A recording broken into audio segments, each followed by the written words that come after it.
누구나 한 번쯤 상상해봤을 시간여행 과연 가능할까요? 오늘은 시간여행을 할 수 있는 방법에 대해 알아봅시다.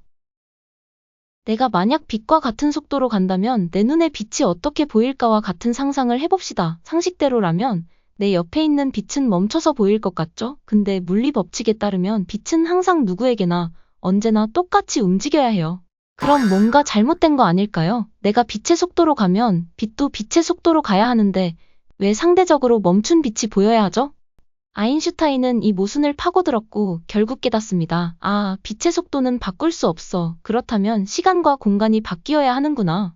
결국 아인슈타인은 빛에 대한 상상을 시작으로 특수 상대성 이론을 내놓게 됩니다.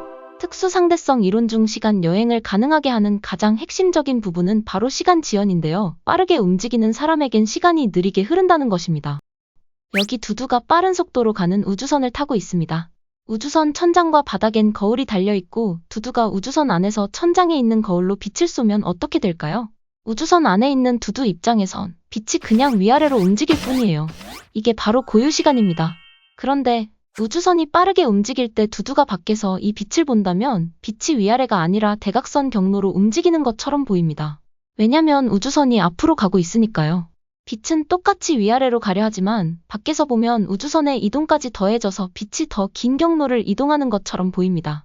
여기서 중요한 건 빛의 속력은 항상 일정하다는 점입니다. 그러니까 빛이 더 긴 거리를 가려면 걸리는 시간도 더 늘어나야겠죠. 결국 정지한 관찰자 입장에선 움직이는 우주선 안의 시간이 느리게 흐르는 것처럼 보입니다. 이것이 바로 시간 지연입니다. 이것을 지구에 대입한다면 시간여행이 가능하다는 것이죠. 지구에 공전 속도가 없다고 느낄 만큼 우주선이 엄청나게 빠르게 움직인다면 지구는 정지해 있다고 가정할 수 있습니다.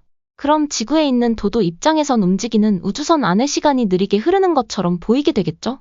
다른 말로 하자면 엄청나게 빠른 우주선에 두두가 있다면 지구에 있는 도도의 시간은 두두의 시간보다 빠르게 흐르게 되는 것입니다.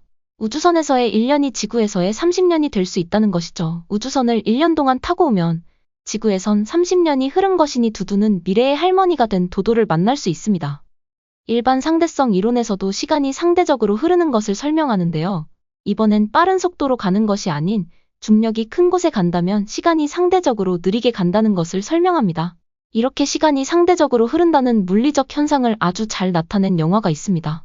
바로 인터스텔라인데요. 인터스텔라에서는 시간 지연뿐 아니라 중력시간 지연을 설명합니다. 우주인이 블랙홀 근처 행성에 3시간 동안 다녀왔는데 우주선에서 기다리던 동료 우주인에겐 23년이 흐른 그 장면.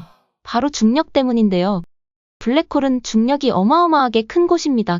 그리고 이렇게나 큰 중력 때문에 주변의 시간과 공간이 휘어지죠. 그래서 중력이 엄청나게 큰 곳에 다녀온 우주인에겐 3시간이 우주선에서 기다리던 우주인에겐 23년이나 흐른 것입니다. 이것 또한 시간 여행에 적용해 볼 수 있겠죠?